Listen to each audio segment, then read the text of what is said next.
Boa noite, tudo bem? Estamos aqui mais uma vez para o nosso estudo, né? De todas as segundas-feiras sobre o Evangelho segundo o Espiritismo.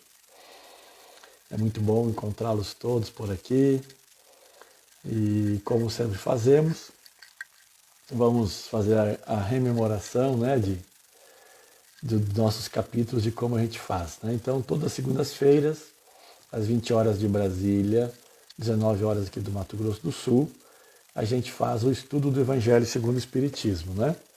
E nós estamos fazendo ele de ordem sequencial. Então nós começamos desde a introdução e vamos seguindo por todos os capítulos, passando de conformidade com a necessidade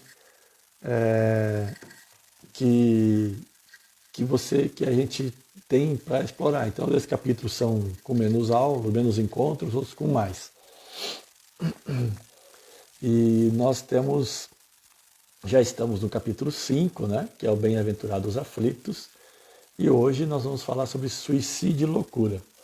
Hoje eu tenho um convidado para dividir com vocês que é o Nilson Matos, né? É nosso parceiro aqui do Trilha e também estudioso sobre a doutrina dos Espíritos. Boa noite, Nilson, tudo bem?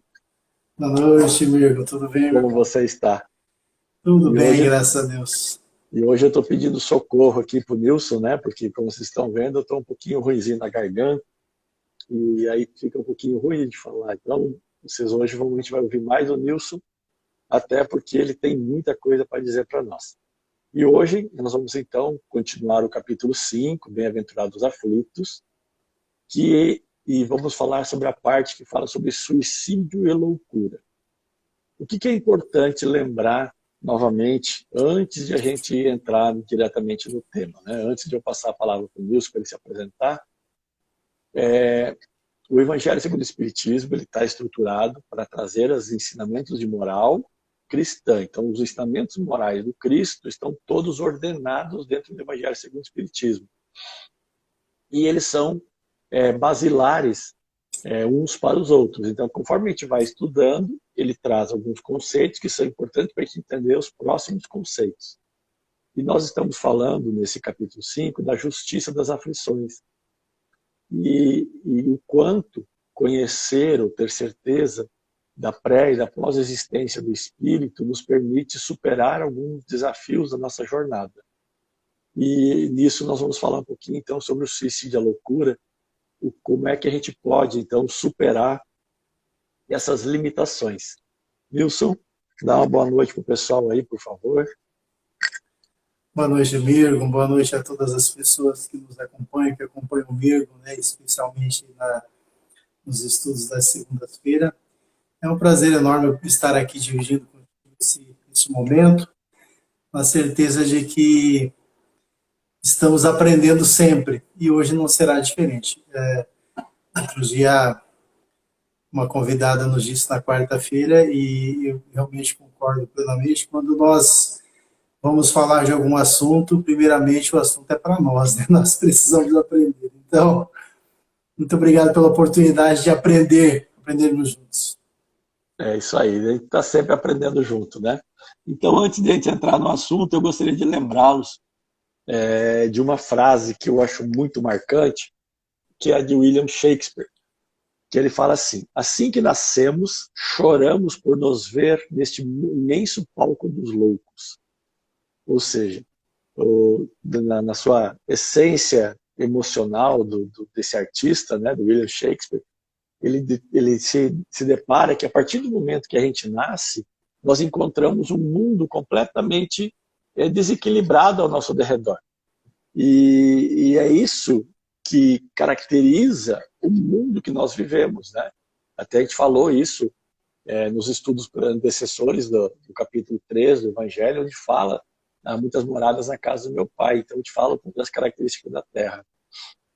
E o que a gente pode falar, né? Então, como é que desculpa, como é que a gente pode entender, né, essa questão? O que acalma a nossa alma para a gente evitar entrar nesse campo do suicídio, no campo da loucura, né?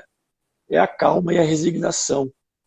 É ter a percepção clara de que a vida terrestre ela é do jeito que é porque ela precisa assim ser para a nossa evolução. E confiar que o futuro sempre nos trará condições melhores de vida do que aquele que nós estamos. Isso pode dar ao espírito uma certa serenidade, né? E preservá-lo desse campo mental desequilibrado que pode levar ele tanto a um campo da loucura quanto do suicídio. E a loucura, Nilson? As pessoas têm falado todo dia, né? Eu estou ficando louco, estou ficando louco. O que leva as pessoas hoje a se desequilibrarem tão rapidamente emocionalmente? Pois é, amigo, você estava falando aí, eu estava me lembrando aqui, o que nos dá, né, essa certeza, o que nos fortalece a nossa fé, para que nós não desanimemos, para que nós não soframos, primeiramente, à luz da doutrina espírita, a influência, né? A influência dos próprios espíritos que às vezes estão desencarnados e que nos têm na conta de inimigos, e que às vezes, não que eles nos matem propriamente, mas eles ficam ali nos intuindo, nos fortalecendo aquelas ideias errôneas que temos, que às vezes quando a pessoa perdeu a esperança, perdeu a fé, ela acredita que a única saída é ela dar cabo da sua vida. Quando nós vamos ver ao longo do estudo que nós precisamos primeiro entender que nós somos um espírito que habita em um corpo, né? E não um corpo que tem um espírito. Eu matando o meu corpo, eu não estou matando o espírito, eu estou matando o meu próprio corpo. Mas aí eu falei no início e não vou fugir do assunto. Eu estava aqui à tarde me lembrando do livro Paulo e Estevão, né?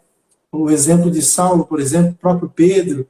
O que motivava esses apóstolos, esses seguidores do Cristo, a seguirem, né, as suas missões, embora soubessem que todos, né, estavam sendo perseguidos, estavam sendo apedrejados, estavam sendo, de certa forma, aniquilados. O que os fez permanecer firmes, né? E que é isso que nós precisamos ter, essa fé que nos mantenha firme, né, no nosso caminhar. A confiança em Deus, a fé em Deus, acreditar que a vida não se resume apenas a este tempo que aqui estaremos, né? Porque se nós analisarmos também a luz da doutrina espírita, nós sabemos que a nossa vida, seja ela, vamos pegar aí 80 anos, não significa mais que, de repente, um dia perante a eternidade. Somos espíritos, né, imortais. Então, essa fé que nós precisamos ter e fortalecê-la para que a gente não se deixe influenciar e não nos enganamos de que não vale mais a pena, né, estarmos aqui. E aí a gente começa, como eu já disse, a se deixar envolver por pensamentos ruins, por energias negativas que vão nos tirar do caminho do bem, nos tirar a certeza na vida futura, de que a vida não se resume apenas a esse momento em que aqui estaremos. E é extremamente interessante aí entender, talvez assim, enquanto as pessoas não assumirem ou não aceitarem para si mesmo que nós teremos uma série de dificuldades, né, que a gente chama de vicissitudes, de desafios, de problemas, que as dores, as aflições, elas fazem parte da nossa vida. E as pessoas não podem esperar, e aí é uma questão, às vezes, de expectativa, né? Quando a pessoa espera uma vida de plena satisfação, e aí ela não tem essa satisfação, o desejo dela atendido. Por quê? Porque ela não está em um lugar onde isso é natural. A natureza, a naturalidade do planeta Terra é um planeta de provas e expiações, onde o que nos afeta? Ou provações, né? Onde nós vamos ser levados a exigir comportamentos nossos que melhorem o ambiente, né? Ou que melhorem, ou que nos deem certeza da grandeza que nós somos, ou expiações, ou seja, compensações por equívocos. Então, em nenhuma das duas circunstâncias são fáceis, né? É só lembrar da escola, que tem muita gente que tinha dificuldade com o dia de prova, passava mal, né? Uma prova é isso, ela vai ser exigente, ela vai exigir de você algo a mais, né? É o momento que você vai ter que exercitar aquilo que você aprendeu. E a expiação não é diferente, né? É como ter que fazer uma recuperação, ou seja, fazer tudo de novo, aquilo que você já fez, e provar que você pode ser melhor do que você fez naquela vez passada. Então, é importante que as pessoas entendam, ou nós, seres humanos, compreendamos que as aflições, elas fazem parte da vida. Recebê-las, inclusive com alegria, é entender que nós estamos sendo oportunizados no processo de superação, né? E isso nos coloca acima do acontecimento, nos preserva, inclusive, os abalos da razão. Porque quando você espera que vai ser 100% das coisas vão dar certo, e de repente isso não acontece, você assume para você uma frustração, né?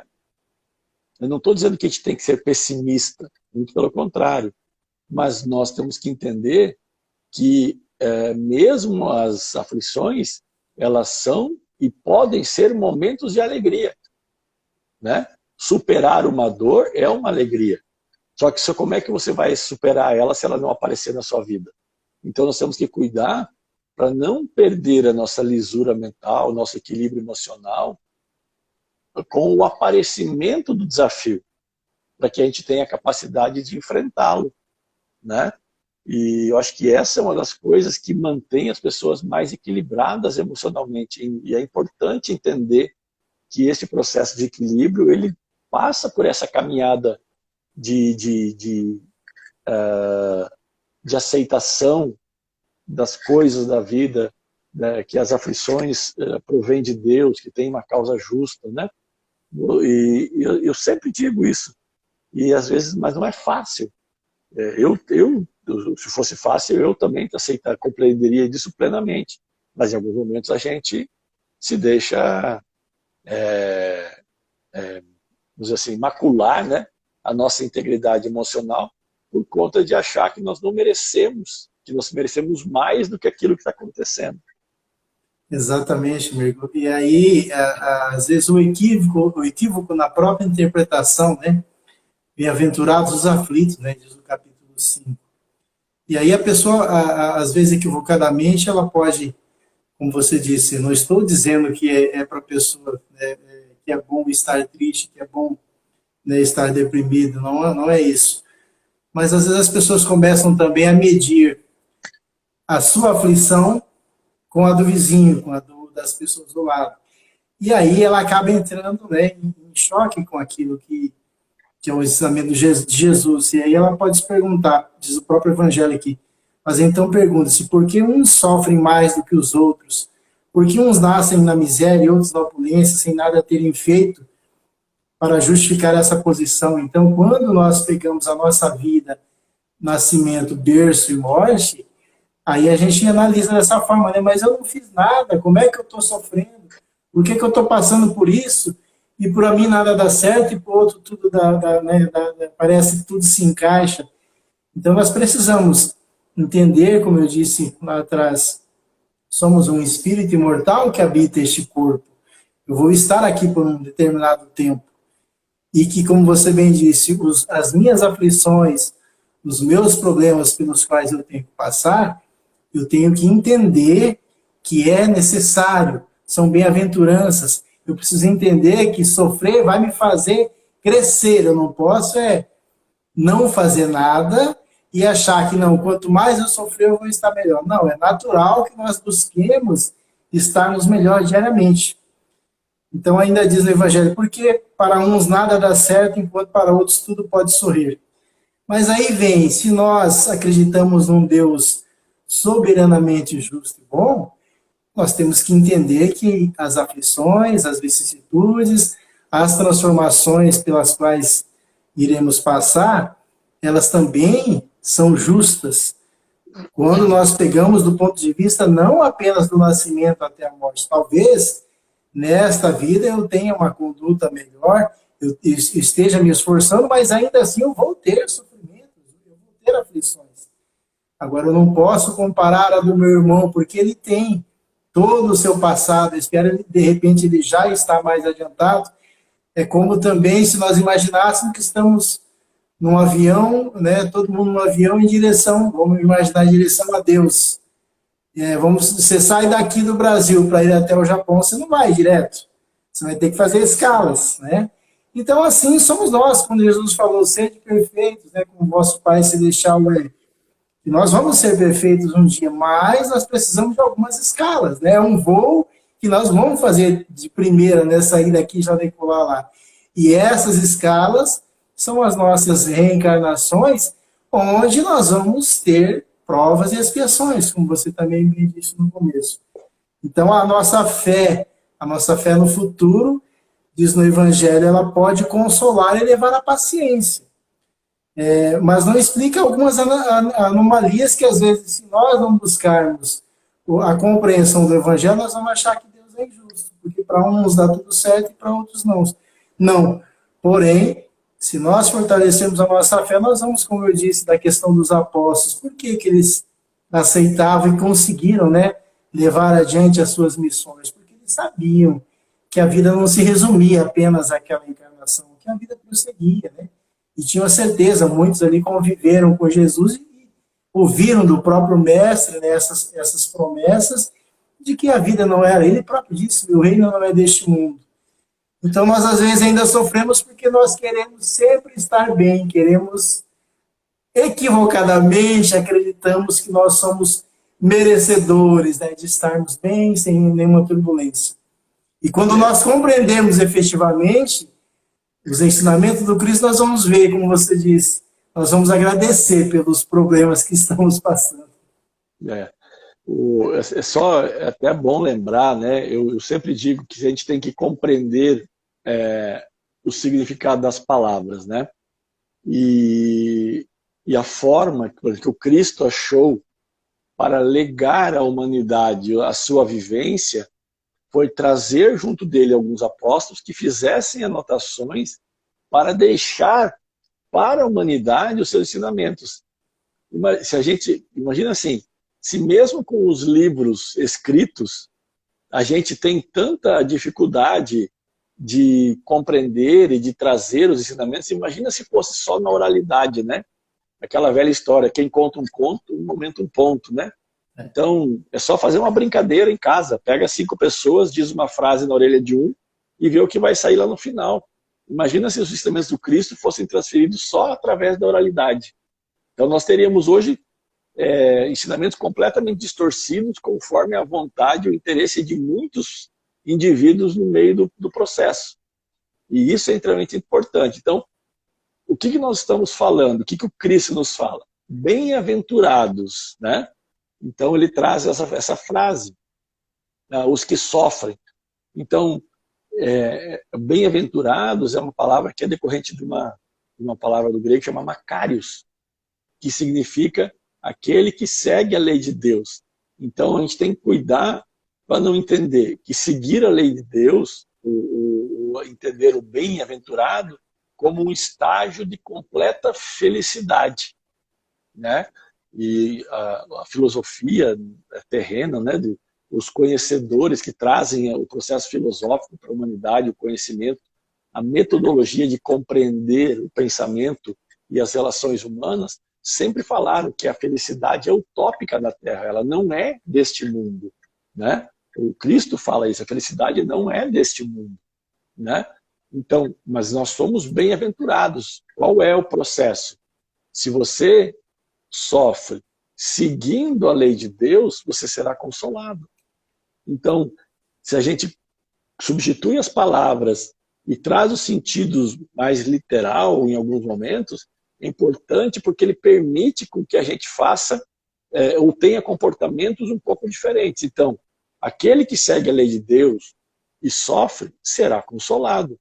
Porque o que é importante? Que você não deixe de seguir a lei de Deus. Que você não blasfeme, que você não xingue, que você não se indisponha, que você não se ache o pior, o ser humano mais abandonado do planeta, né? Porque todos esses comportamentos onde você entra no processo de autodepreciação, de desvalorização pessoal, você se aproxima do campo da loucura e do suicídio, né?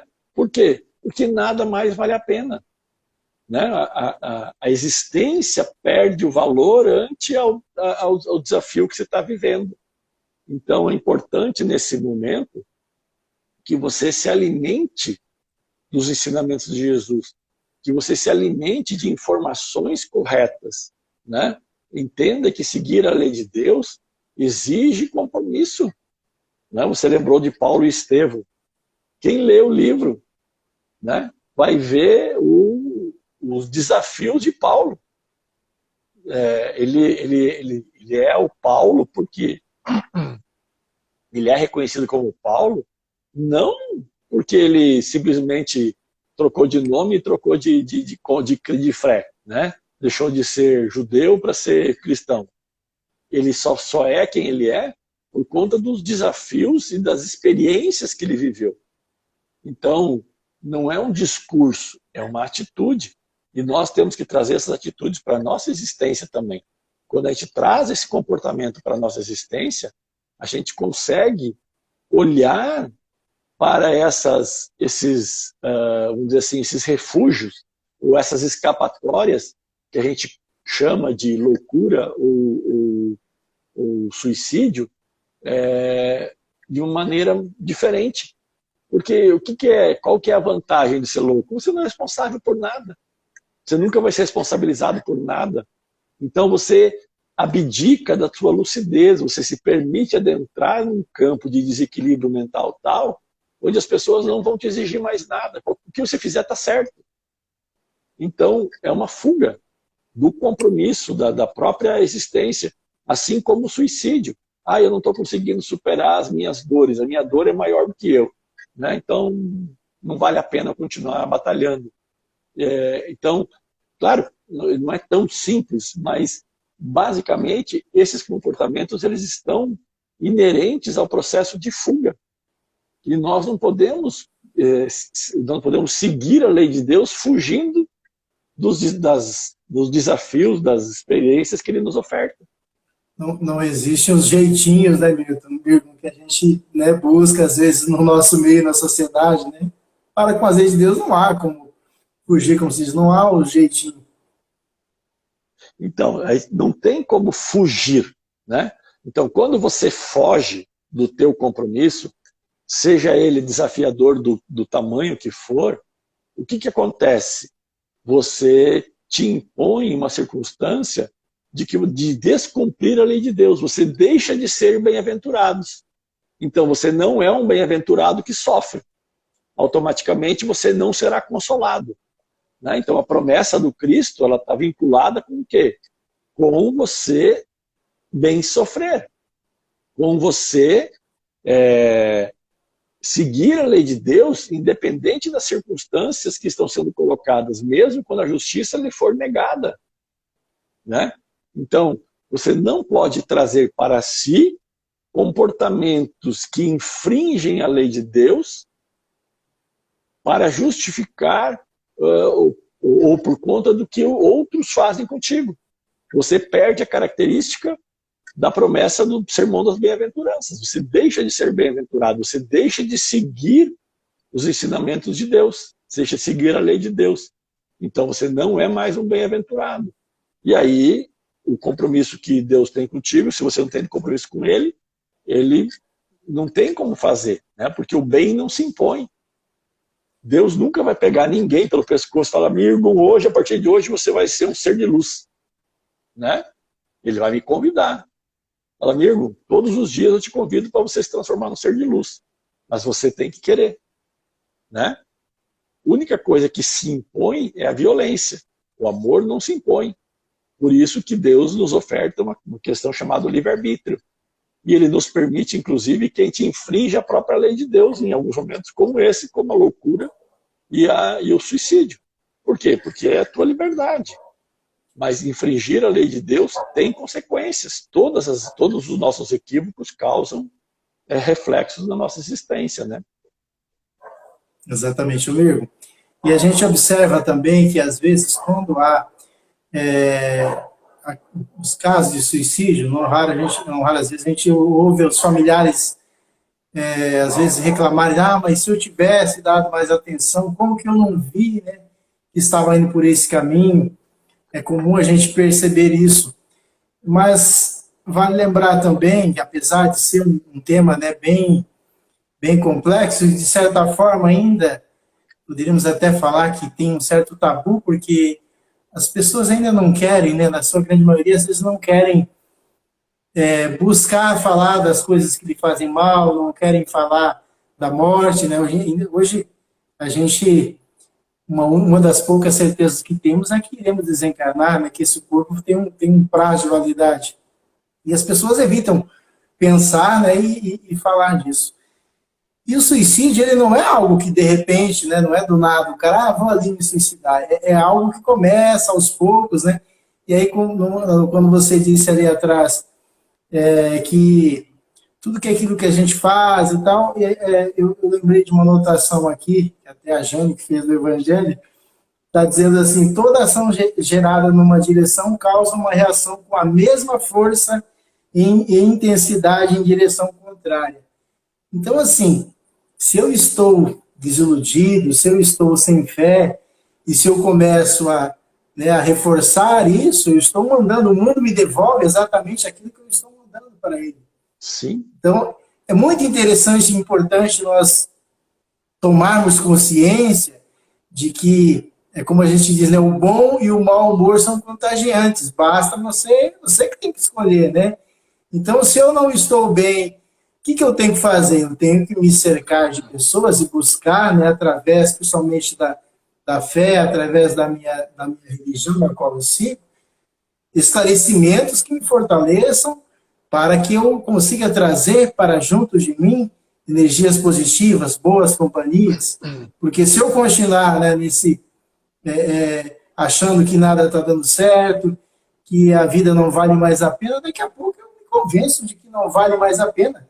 Daí, embora às vezes eu tenha conhecimento, eu acabo abrindo mão, né, como você disse, a gente acaba abrindo mão de algo que Jesus nos garantiu, nos prometeu, que seríamos, né, se tivermos aflição, que seríamos consolados, nós vamos abrir mão porque nós temos o livre-arbítrio. Então, sim, é muito importante pensarmos, e as pessoas precisam, efetivamente. A gente vê um número crescente, né, de suicídios, e inclusive em várias faixas etárias de vida. E é interessante que a gente possa buscar, como eu já disse, jogar para o mundo coisas boas, né, boas vibrações, para que ele me devolva também com a mesma intensidade. Não é uma questão de negociar, né, de dar 10 e receber 20, não, mas de saber que toda ação tem uma reação. Uma das coisas até que você falou, muitas vezes a gente recebe esse questionamento, né? Que são as pessoas que habitam na mesma casa, né? E de repente um amigo, um familiar, né? Simplesmente tira a sua vida. Se eu tivesse feito isso ou aquilo antes, né? Então, isso é extremamente importante. Nós estávamos falando na semana passada sobre os compromissos que nós temos com o próximo. Inclusive a parte do esquecimento do nosso passado, né? A gente falou isso no encontro a semana passada, que algumas vezes nós nos somos permitidos esquecer o nosso passado para que a gente possa o quê? Não se permitir entrar num clima de desesperança, né? E aí, ou pelo menos de olhar, às vezes, para uma pessoa que convive comigo, e aí você olha para ela assim, sabe que ela foi quem causou teu mal. E aí ela está mal ali, vivendo mal no seu, falar, que se lasque, né? Então, qual que é o compromisso? Eu até falei na semana passada, são dos grandes 2 mandamentos da salvação do ser humano, né? Amar a Deus são dessas coisas, e amar ao próximo. Ou seja, se você não estabelecer relações humanas de boa qualidade, você não evolui. E como disse a Teresa, a culpa pega muito grave quando você tem uma pessoa próxima de ti que comete um ato fatal desses, né, destruidor, e que você não fez. Então, o que nós temos que fazer? Entender que nossas relações elas precisam ser construídas, desculpa, precisam ser construídas todos os dias, né? O que eu posso fazer? Se eu vejo uma pessoa desesperançada ou alguém que convive contigo que só reclama, é importante que você atue sobre esse conceito, né?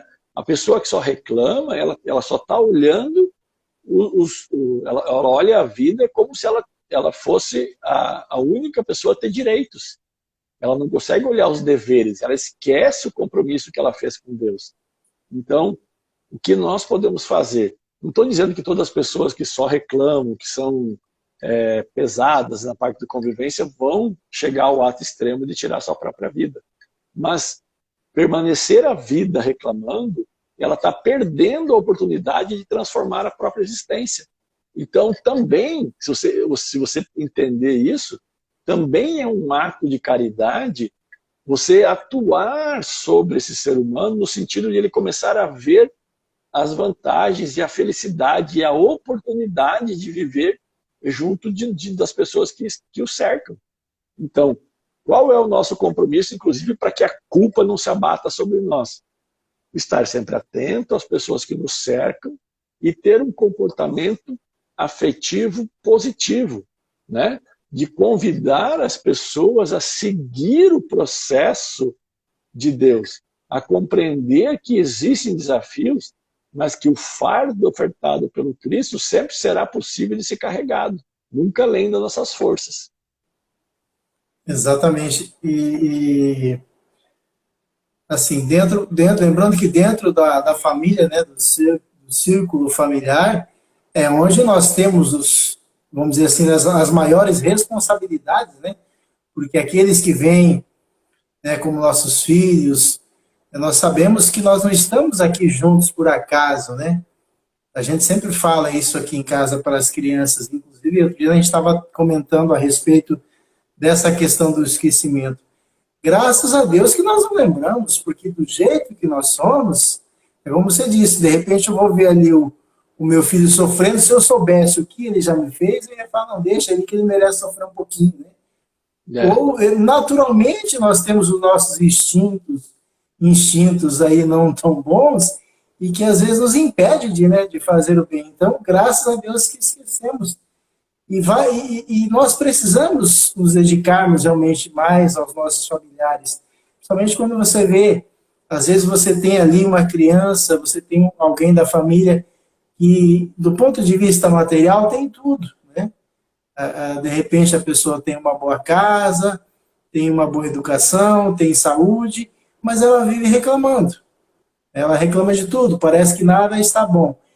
Também nós poderíamos até dizer que poderíamos colocá-la aqui como um suicida indireto, né? Ela não vai, como vocês talvez, ela não chega a tirar a própria vida, mas ela também está trazendo para si enfermidades e tantas outras coisas por conta desse negativismo, e que aí ela pode ser considerada também um suicida, como os que fumam, os que fazem uso exagerado de bebidas, de drogas, etc. Então, às vezes a pessoa sabe que ela vai acabar diminuindo o seu tempo de vida, ela vai acabar se matando, mas ela continua fazendo.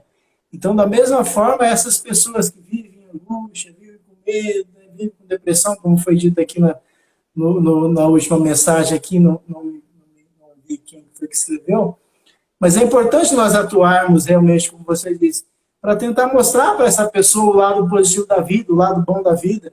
E quando nós estamos numa casa espírita, né, quando lá estávamos, a gente às vezes por várias vezes eu tive a oportunidade de conversar com pessoas que tentaram o suicídio. E aí você vê que a pessoa traz uma culpa grande. traz também uma quantia boa, vamos dizer assim, de egoísmo. Um dia eu conversando com um rapaz, eu falei para ele, olha para sua mãe, claro que também nós sabemos que ninguém está, como eu já disse, a família é composta nem sempre pelos melhores amigos, né? Aquilo que nós estamos passando, seja com nossos filhos, com nossa esposa ou esposo, enfim, é necessário nós passarmos. Mas, às vezes, também esse que envereda pelo caminho do suicídio, ele acaba sendo um cara muito egoísta, porque esquece que tem pai, que tem mãe, que tem irmãos, que tem família, que vão sofrer também com a sua, né, com a sua ausência, com a sua decisão. E ele muito mais, quando chegar do outro lado e ver que ele apenas deu cabo do seu corpo físico e que os problemas vão continuar os mesmos, né? Então é necessário a compreensão disso tudo. A Lame até comentou assim, ela falou que a pessoa que vai à busca do suicídio, ela não atenta contra a vida, ela atenta contra a dor. O problema dela é a dor que ela está vivenciando, que ela considera a dor dela insuportável, né, ou insuperável. E aí ela atenta contra a própria vida. E, inclusive, ela fez um comentário que muitas vezes isso é acompanhado de um estágio de obsessão grave. Mas é importante... Oh, pode falar. Não, exatamente isso, é a questão da obsessão também, né? E é importante que a gente entenda que, se você for pegar lá na introdução do Livro dos Espíritos, existe uma frase muito marcante ditada pelo Espírito da Verdade, né? Nós somos muito mais influenciados pelo mundo dos espíritos do que nós acreditamos que nós somos. Nós estamos constantemente sendo influenciados pelos espíritos. Essa questão da obsessão, ela nos conecta a espíritos doentes, porque nós agimos como doentes. Se nós agirmos como pessoas alegres e saudáveis, nós vamos manter conexão com os espíritos da mesma intensidade, só que com espíritos de outra categoria. Então é importante que nós entendamos que nós não somos uma ilha no universo, né? Nós somos um elo de uma corrente que é presa por em várias direções, por vários elementos, né? Então, não acreditar na pré e na pós-existência do espírito é um passo muito grande para você vacilar no valor da vida presente que você tem, né? Então,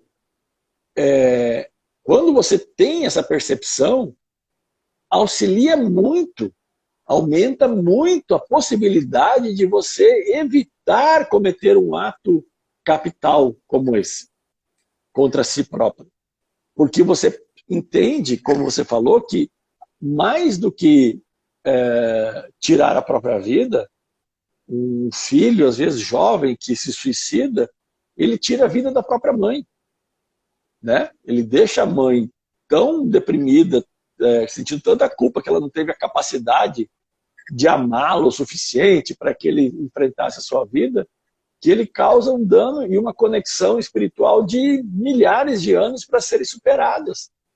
Então, a compreensão da nossa essência espiritual, ela é um primeiro passo, talvez, mas um passo muito importante para que a gente fortaleça as nossas bases para suportar os desafios da vida e sermos seguidores das leis de Deus, para não sermos mais infratores do que já somos, né? Sim, exatamente.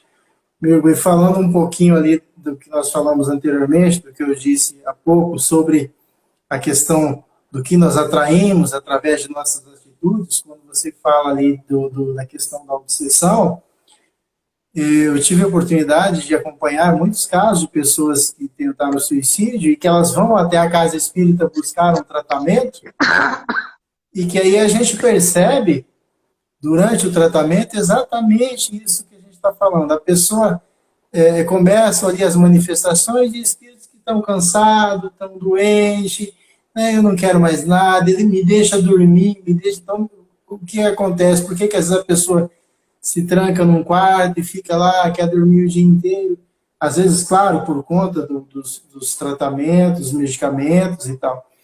Mas a pessoa abriu, vamos dizer assim, a guarda, ela permitiu que aqueles espíritos que estão na mesma sintonia dela se aproximem e que ficam ali, de certa forma, semeando, né, no pensamento dela, não, realmente não vale mais a pena, não.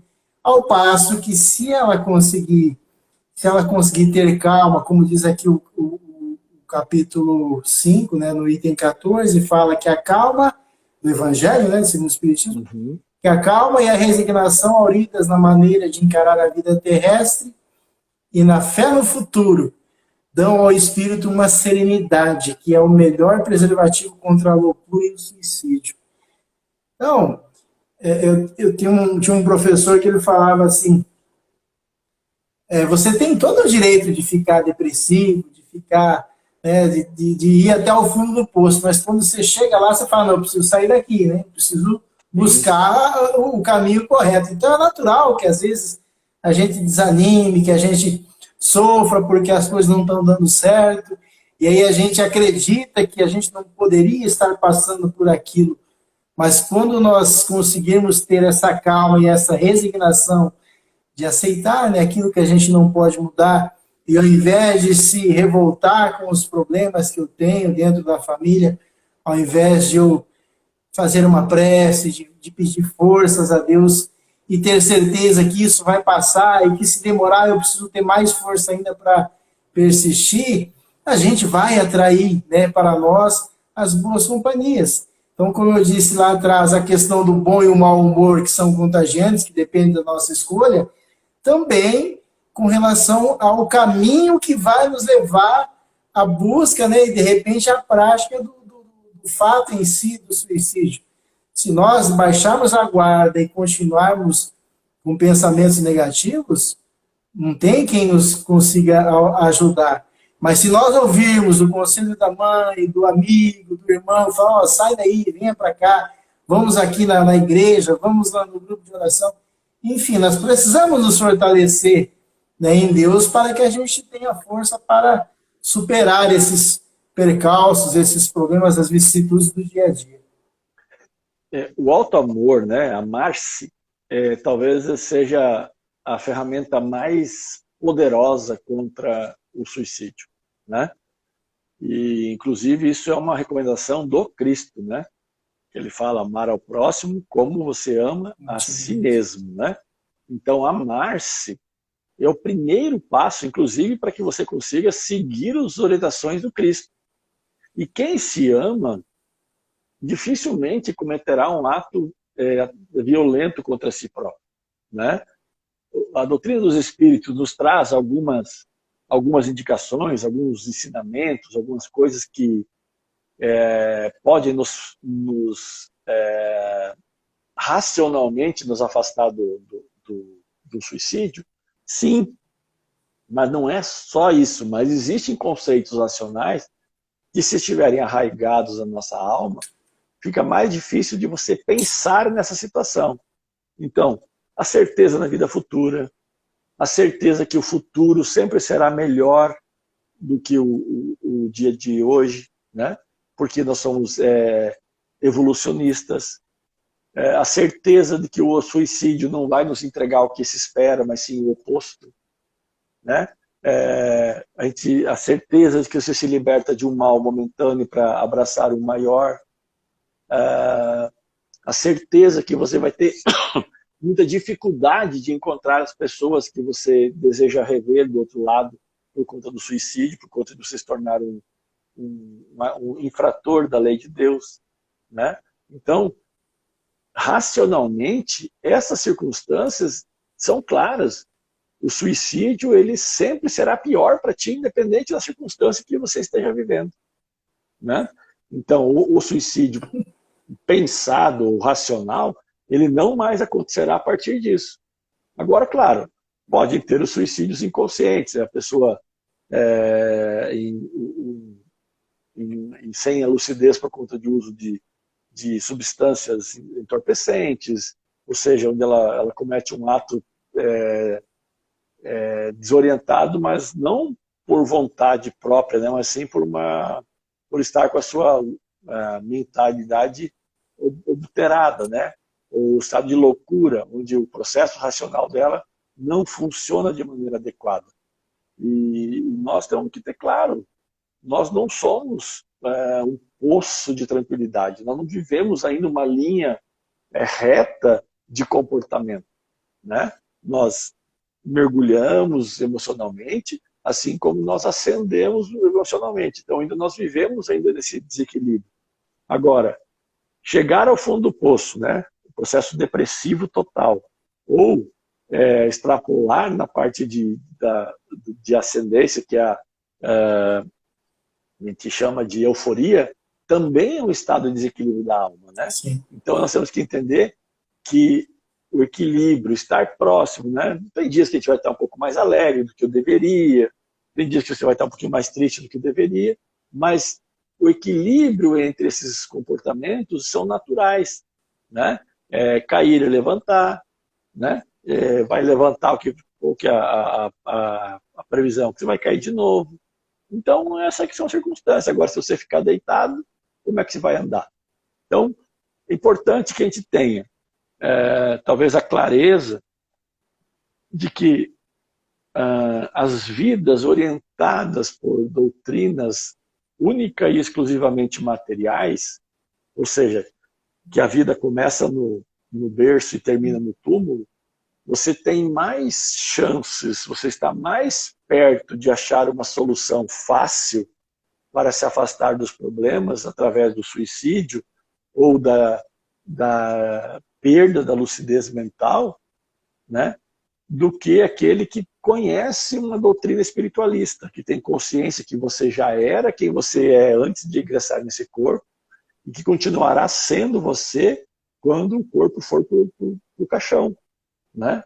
Então é importante, talvez, que esses esclarecimentos eles sejam levados com mais tranquilidade. Não necessariamente a pessoa precisa ser espírita, né?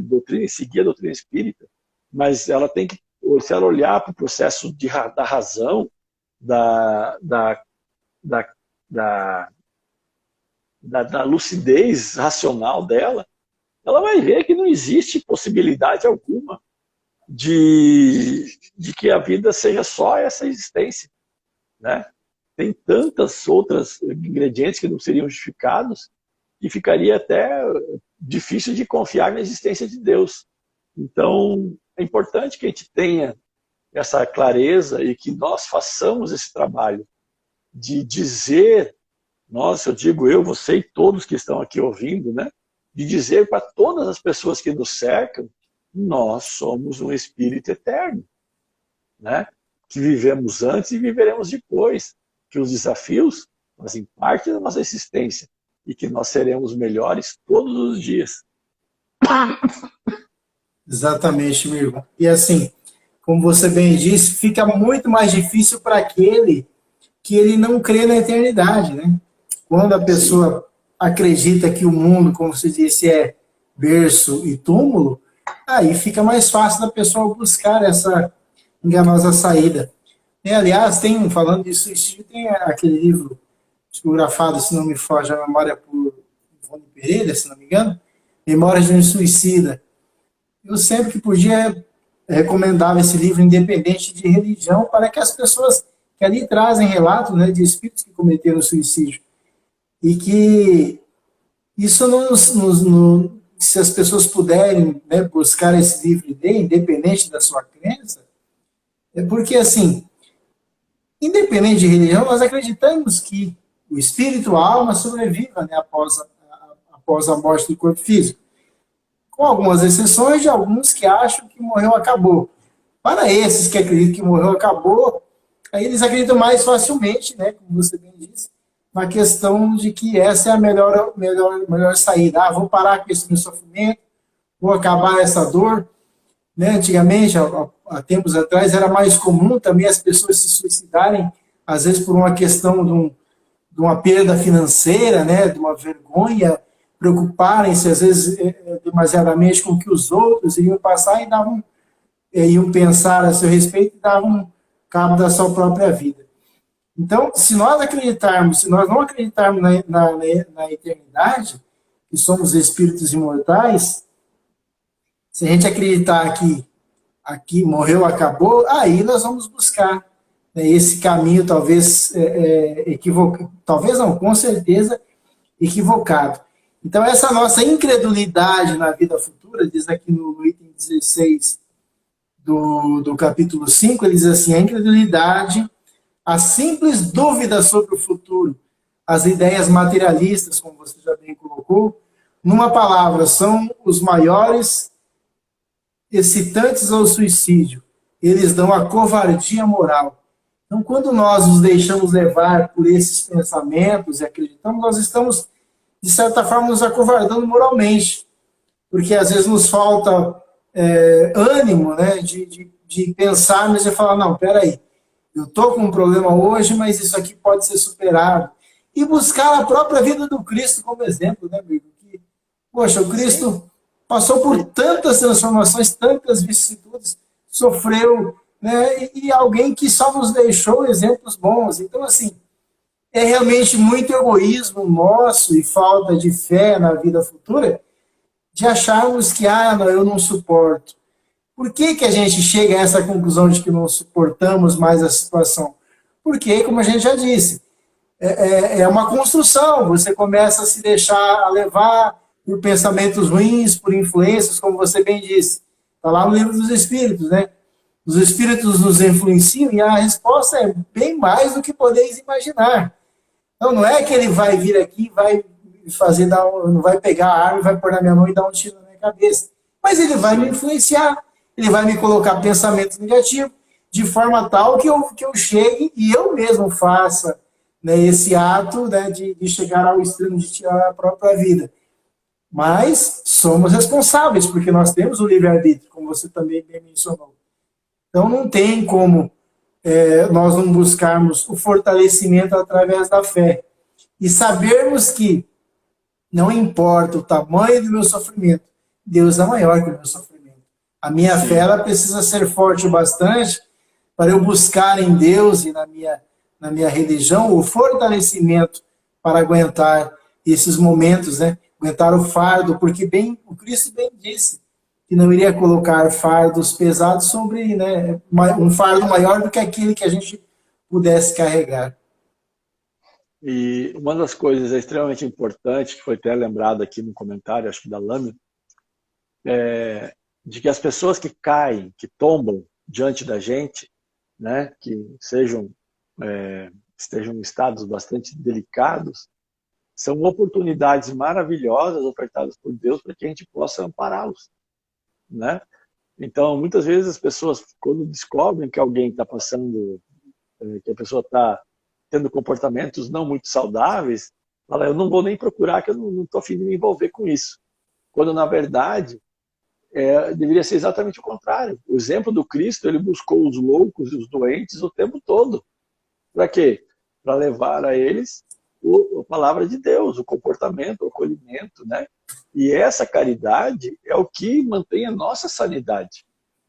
Então é importante que a gente entenda também que nós temos a obrigação de estarmos atentos às figuras que estão ao longo do nosso caminho, né? A parábola do bom samaritano. Nós precisamos estar atentos àqueles que sofrem, né? E normalmente são pessoas que nós conhecemos e que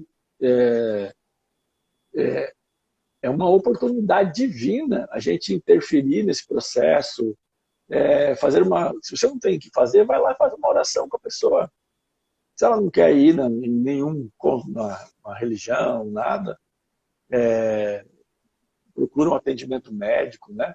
Hoje, as clínicas de psicólogos e psiquiatras estão repletas de profissionais de altíssima qualidade, que têm capacidade de dar um atendimento técnico adequado para que as pessoas consigam olhar para si e admirar-se pessoalmente, né? Mas mantenha-se perto das pessoas. E aí, com o tempo, ela vai te acompanhar, ela vai abrir os ouvidos e o coração para te ouvir sobre os ensinamentos que você tem. Então, acho que a gente tem que entender que nós não somos milagrosos, nós não conseguiremos transformar a vida das pessoas numa única visita. Mas pode falar. E é tão bom, né, quando a gente consegue encontrar essa pessoa. Por exemplo, você sabe que alguém está, né, com depressão, que ela está, né, caminhando aí por esse caminho, de repente, de um desinteresse pela própria vida. E é tão bom quando a gente consegue, como você disse, enxergar a oportunidade e começar a conversar com essa pessoa, não afastar-se dela, mas conversar com ela, falar de Deus, falar de Jesus, incentivá-la a buscar um tratamento, porque não, né? A gente não pode negar, a medicina está aí, como você bem disse, repleta de excelentes profissionais, e é também uma bênção de Deus para nós, né? É um auxílio de Deus para nós, para conosco. Então, em inúmeras ocasiões em que eu pude acompanhar pessoas assim, em tratamentos na casa espírita, a gente fala, quando que eu vou parar o medicamento? Quando o seu médico chegar para você e falar, olha, vamos diminuir o medicamento, você já está bem. Né? Então, assim, importante essa união da religião e da ciência, né? Que tem que andar de mãos dadas, porque senão não adianta falar para a pessoa, não, vai no centro fazer um tratamento, se ela não está buscando, né, o auxílio da própria ciência. E aí, às vezes, com o passar do tempo, você encontra aquela pessoa, e como é que você está? A pessoa já vem sorrindo, já está mais animada, né, já está de cabeça mais erguida. Então, assim, é uma baita oportunidade de fazermos o bem. É uma baita oportunidade de nós sermos úteis, né? De a gente conseguir aí trabalhar realmente, como disse Jesus, fazer o bem sem olhar a quem, né? Enxergar no próximo efetivamente um irmão, né? Estender a mão sem olhar se é da mesma religião, se não é, enfim. Mirgo, estamos há quase uma hora aqui, fica à vontade aí para você fazer o encerramento. Eu agradeço a oportunidade. O tema, como eu disse, e você também disse, é um tema um pouco complexo, mas a gente precisa estar abordando isso, né, com mais frequência para que as pessoas também reflitam, para que as pessoas se atentem aos seus familiares, né, e possam fazer tudo aquilo e mais um pouco, né, do que está ao seu alcance para auxiliar aqueles que estão ao seu redor. Vou até me apropriar aqui da frase que foi publicada nos comentários pela Cídia, né? Tenhamos Deus no coração e tenhamos conhecimento de nós mesmos. E esse processo de a gente acreditar em Deus acima de tudo, acreditar na nossa vida, conhecer o que nós somos, quem nós somos, né? A nossa natureza espiritual,